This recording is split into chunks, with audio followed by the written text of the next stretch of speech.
So hey guys, it's CML Jagannath Chatterjee. बहुत बेसब्री से मुझे इंतज़ार था कि मैं इस टाइप का एक कंटेंट बनाऊँ आपके लिए, जहाँ पे मैं भी आप सबको गाइड कर सकूँ कि कैसे आप भी इन फ्यूचर सीएमए बने, एक अच्छा सा जॉब सिक्योर करें एज़ ऑन कैंपस और ऑफ कैंपस। सारी चीज़ें मैं आपके साथ शेयर करूँ कि मेरा क्या एक्सपीरियंस था सीएमए में टोटली। सो वो सब चीज़ें एक ऐसा प्लेटफॉर्म जहाँ पे मैं शेयर कर सकूँ।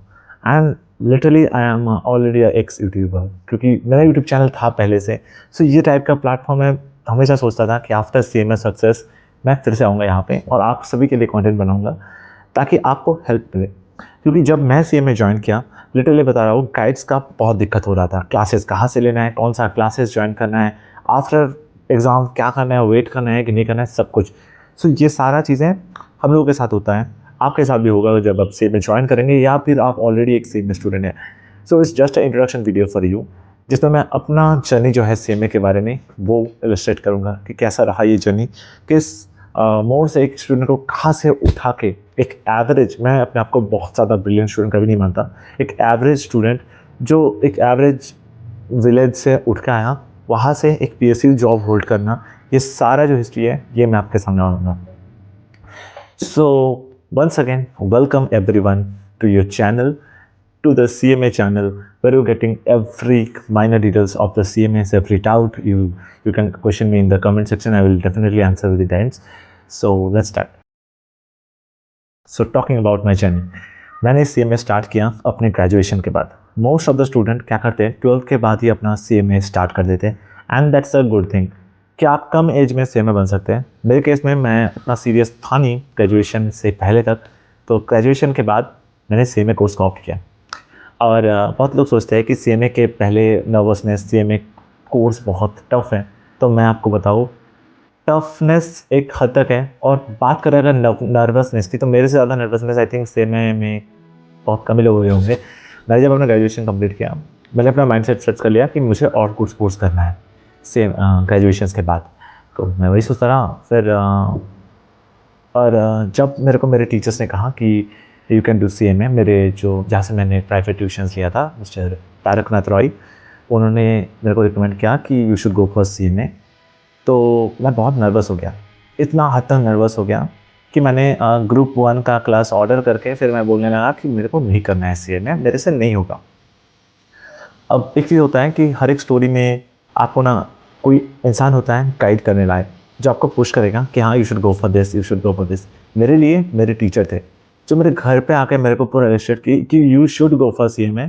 और लास्ट तक मतलब इतना हद तक आ गया था कि उन्होंने मेरे पेरेंट्स को कहा कि अगर इसका 1 साल सीएमए में ये कुछ कर नहीं पाया, तो आप लोग मेरे ऊपर रिस्पॉन्सिबिलिटी डाल दीजिए कि मैंने इसका 1 साल बर्बाद कर दिया।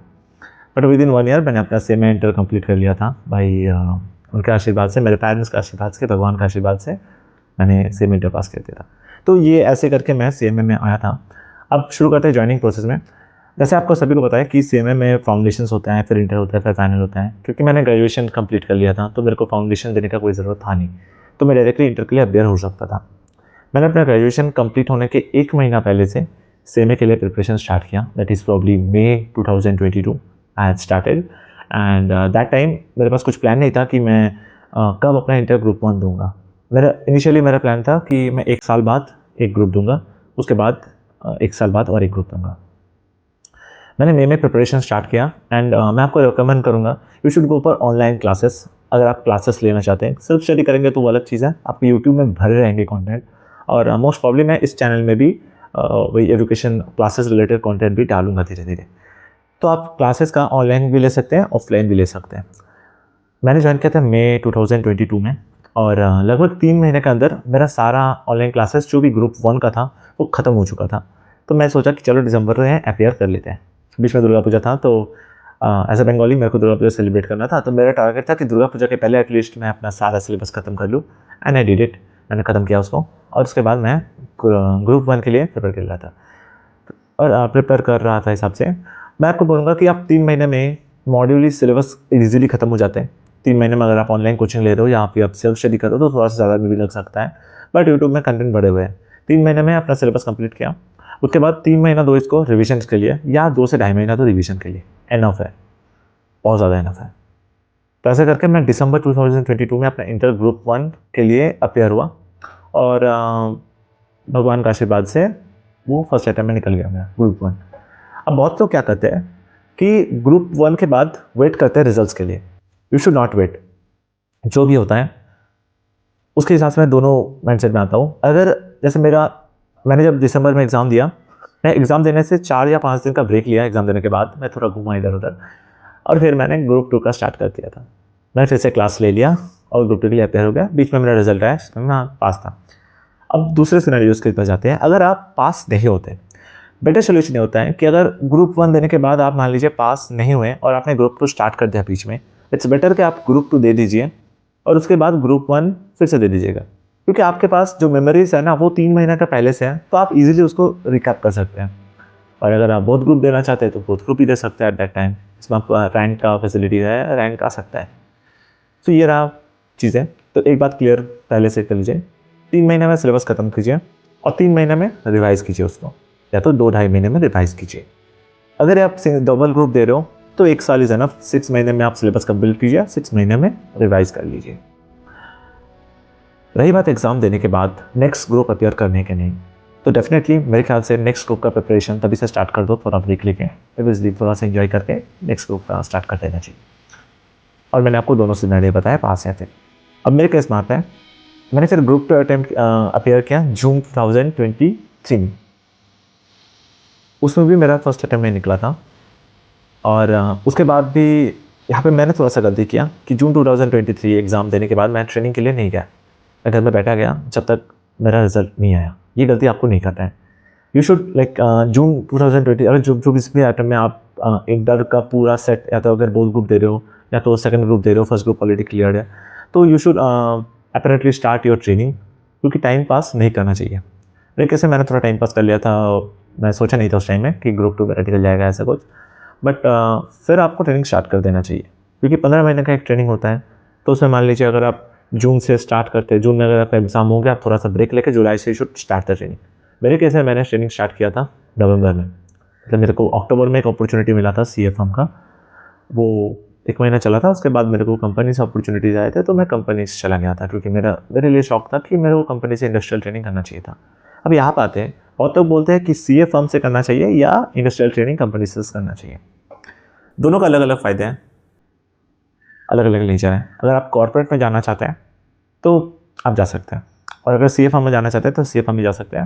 बेटर रहता है CMS के लिए, मेरे हिसाब से बेटर रहता है कि आप लोग कंपनी में जाइए। अगर आपको कंपनी अपॉर्चुनिटी नहीं मिलता है तो CA firm is a good opportunity, you can join for CA firm. सीखने को बहुत मिलता है CA फर्म में, कंपनी में भी सीखने को बहुत मिलता है, बट थोड़ा सा वो आपको corporate management, company culture, structure, ये सब के बारे में जानने को मौका मिलता है, तो बेटर रहता है इन फ्यूचर के लिए भी।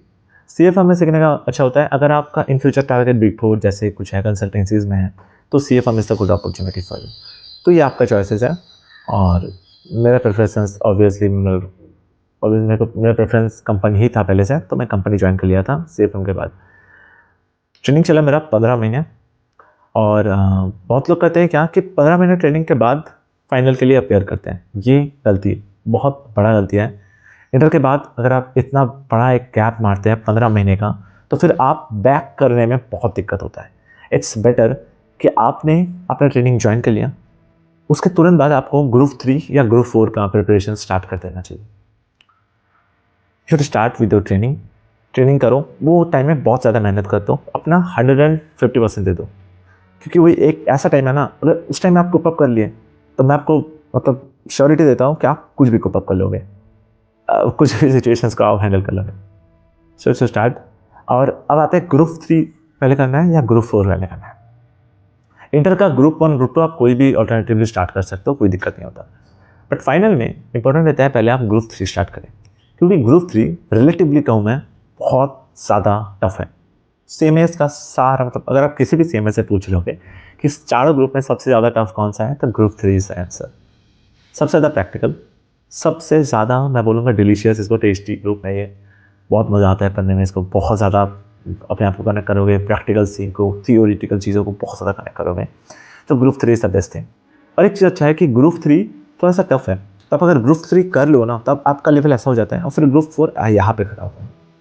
तो इन दैट केस आपका ग्रुप 3 ईजी होता है। ग्रुप 4 अगर पहले कर लेते हो ना, प्रॉब्लम ये होता है कि ग्रुप 4 ईजी है बहुत, थ्योरेटिकल है बहुत ज़्यादा।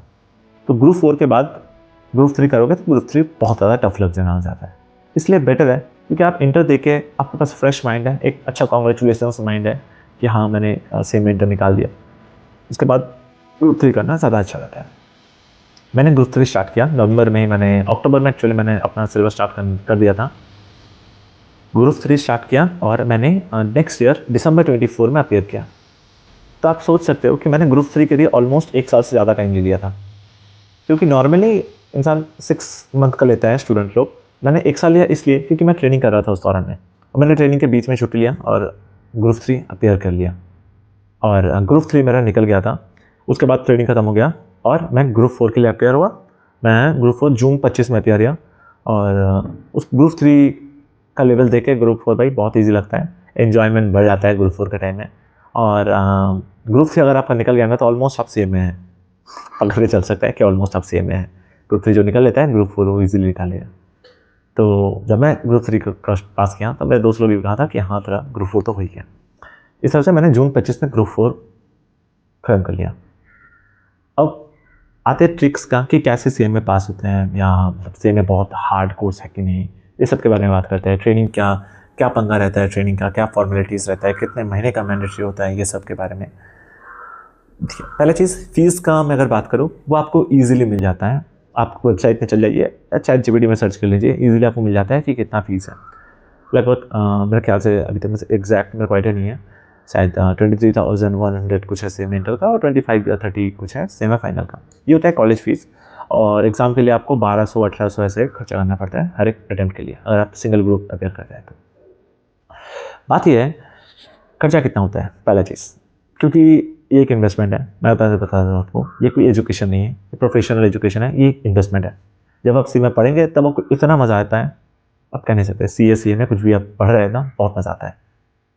अगर मैं इन्वेस्टमेंट का बात करूँ तो ग्रुप 1 में मेरा टोटल कोचिंग का खर्चा हुआ था ऑलमोस्ट 23,000, ग्रुप 2 में 20,000 समथिंग, ग्रुप 3 महंगा रहता है, इसमें शायद 40-50 का मेरा हो गया था खर्चा।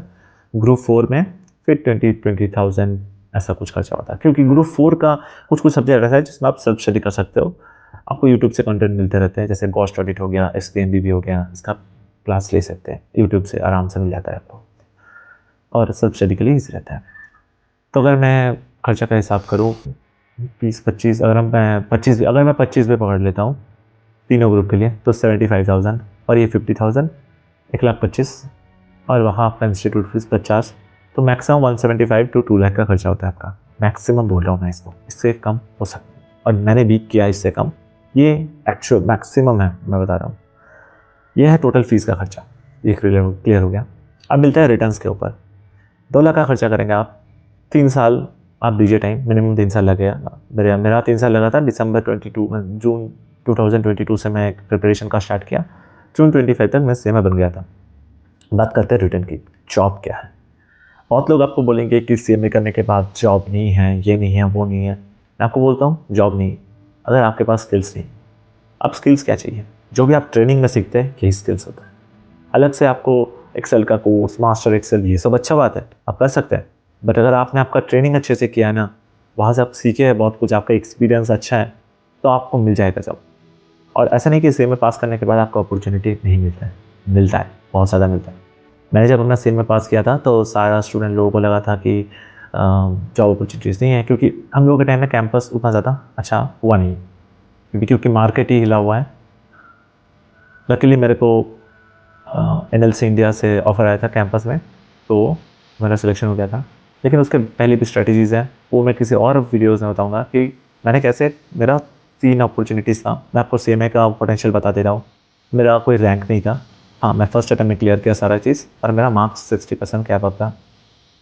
बट 60% अबव होना कोई भी PSUs, some of the PSUs छोड़ के 60% मार्क्स रहना चाहिए, ऐसा कोई बात नहीं है। बट मैं आपको बता रहा हूँ उसका पोटेंशियल क्या है। मैंने CMA पास करने के बाद ऑफ कैंपस भी अप्लाई किया था, और मैंने 3 कंपनी क्रैक किया था, HP, एक्सेंचर और NLC इंडिया। और मेरे को अदर्स कॉल भी आए हैं बहुत, अभी तक आते हैं। बस आपका एक नौकरी प्रोफाइल अच्छे से बना हो तो CMA का डिमांड है। होता है सैलरीज का। अगर आप ऑफ कैंपस अप्लाई करते हैं तो मिनिमम आप 6 to 7 लाख तो पकड़ ही सकते हो, बिगिनर लेवल कहीं से भी मिल जाएगा। एट द एंड अगर कुछ नहीं मिलता है ना तो आपको 6 to 7 लाख वाला जॉब तो मिलेगा ही।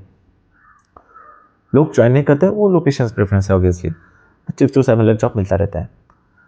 अगर मैं बात करूँ थोड़ा सा ऊपर जाने का MNCs में ऑफ कैंपस ही, तो मैं एग्जैक्ट फिगर नहीं बता सकता, बट समवेयर बिटवीन 8 to 9 आपको MNCs भी प्रोवाइड कर देता है। अगर मैं कैंपस का बात करता हूँ, इस बार का कैंपस थोड़ा सा प्रॉब्लमेटिक था। ऑन एवरेज अगर मैं इंस्टीट्यूट का बात करता हूँ तो उसके उनके हिसाब से क्लेम है 10 to 12 लाख। अगर आप PSU ज्वाइन करते हैं तो 14 से 18, 20, 26, यहाँ तक कि CMA इंस्टीट्यूट का रिकॉर्ड है 36 लाख का ही काटा जाता है। तो मैं हायर साइड को नहीं पकड़ता हूँ, बहुत मिनिमल में पकड़ना आता हूँ। आपको 8 to 10 सैलरी तो मिल ही जाएगा, अगर नहीं मिलता है तो 6 to 7 तो मिल जाएगा। तो ये आप पकड़ के चलिए कि अदर जो भी कोर्स हैं PG डिग्रीज़ का, उनमें जो पे बैक पीरियड होता है तो वो कैसा रहता है और CMA का कैसा रहता है। आप 2 लाख खर्चा करेंगे, आपको 3 साल बाद या 3.5 साल बाद 6 लाख का तो मिनिमम स्टार्ट करेंगे आप, और वो भी बहुत चीप जगह में। जैसे कोलकाता चीपेस्ट सिटी है पूरा इंडिया में, बहुत खर्चा कम होता है वहाँ पे, तो उस ऐसा सिटी में आपको 6 लाख, 6.5, 7 लाख, 7.5 मिल जाता है। यह टोटल रिटर्न इसका। अब मैं बात करता हूँ चैलेंजेस क्या आता है, आपको कैसे CMA को क्लियर करना है। चैलेंज आता है आपको किसी के बात में सुनना नहीं है, किसी के बात मानना नहीं है। बहुत कुछ लोग कहते हैं कि CMA करके फ़ायदा नहीं है, अदर इसका जो सुप्रीम कोर्ट है CA ये करो, CS करो, ये सब करो। तो मैं नहीं बोल रहा हूँ कि वो सब में लाइन नहीं, वो सब में अच्छा है, लेकिन ये कहना गलत है कि CMA में लाइन नहीं है। इसमें भी है पोटेंशियल, इसमें भी है। और अगर आप PSU देखते हैं, अगर आपका ड्रीम है PSU ऑप्ट करना, तो वो लोग सारे कोर्स को सेम ट्रीट कर देते हैं, CA और CMA को। तो ये हो गया CA CMA लेके, दोनों अच्छे कोर्स हैं। आप CA भी ज्वाइन कर सकते हो, CMA भी ज्वाइन कर सकते हो, ऐसा कोई दिक्कत है नहीं। मेरे बहुत सारे दोस्त CA भी हैं और CMA तो ऑब्वियसली मैं खुद हूँ, तो मेरा दोस्त लोग भी हैं। बात आते हैं और क्या आता है चैलेंजेस और कैसे आप पास कर सकते हो। मैं CMA के लिए 2 चीज़ को मानता हूँ, एक आप कंसिस्टेंसी रखिए और डेडिकेशन से रखिए। अगर आप कंसिस्टेंसी रखिए तो आप पास तो करेंगे, 100% पास करेंगे। अब कैसे क्या पढ़ना है, कैसे क्लासेस को मेंटेन करना है, वो मैं आने वाले वीडियोज़ में बताता रहूँगा। बस कंसिस्टेंसी रखिए, अगर आपके पास ये भरोसा है तो आप इजीली क्रैक कर सकते हैं। और आई थिंक कुछ बचा नहीं रह गया CMA के बारे में, मैं पूरा अपना एक्सपीरियंस बताया। और हाँ, आपके पास मेंटर होना ज़रूरी है। जैसे मेरे केस में मेरे मेंटर थे मेरे टीचर, उनके बिना I think I am not a CMA, not a person who got a PSU job, ये सब कुछ नहीं होता। तो ऐसा मेंटर आपके पास भी होना चाहिए। आई थिंक सबके पास मेंटर होता है, आपके पेरेंट्स, आपके टीचर, उनके आपको ऊपर पोटेंशियलिटी दिख रहा है, उनके बाद भी सुन कीजिएगा। तो ये है मेरा पूरा CMA जर्नी। मैंने बस एक वीडियो बनाने की कोशिश की जिसमें मैं आप लोगों को अपना पूरा CMA करियर कैसा है, CMA में लाइन है कि नहीं, CMA में जॉब है कि नहीं, सब बताने की कोशिश किया। आई थिंक ये वीडियो आपको पसंद भी आया होगा, और अगर हेल्प किया होगा तो उन दोस्तों के साथ शेयर कीजिए जिनको ये वीडियो का ज़रूरत है। और बाकी ये है, इसके बाद भी मैं कंटेंट डालता रहूँगा मेरा CMA का एक्सपीरियंस, कैसे मुझे PSU जॉब मिला है, कैंपस का एक्सपीरियंस क्या था, कैंपस कैसे कंडक्ट होता है, अदरवाइज़ ट्रेनिंग कैसे मिल सकता है आपको, क्लासेस कैसे आप मेंटेन कर सकते हो, क्लासेस कैसे मैनेजमेंट कर सकते हो, ये सब कुछ मैं अपने आने वाले वीडियोस में बताऊंगा। ये channel exclusively for CMA students के लिए है, और मैं कोशिश भी करूँगा कि इन फ्यूचर थोड़ा एजुकेशनल कंटेंट लाने का। So thank you so much. इतना एक लॉन्ग वीडियो, 19-20 मिनट का लॉन्ग वीडियो देखने के लिए। मैं लिटरली लॉन्ग वीडियोज़ बनाता नहीं था, बट ऑल्दो मैंने स्टार्ट किया तो ये बन गया 19 मिनट का वीडियो। बाकी यार, you should do it. And अगर आपको कुछ करने का है, कुछ ठानने का है, CS CMA CS MBA कुछ भी हो, तो वो कर सकते हैं आप। ऐसा नहीं है कि नहीं कर सकते। आने वाले बीच में बहुत सारे लोग आएंगे जो आपको बोलेंगे कि नहीं करना चाहिए, उनको उनका बात छोड़ो। You should try and you can. Okay, ठीक है, तो मिलते हैं नेक्स्ट वीडियोज़ में। तब तक के लिए जय हिंद, जय भारत, वंदे मातरम।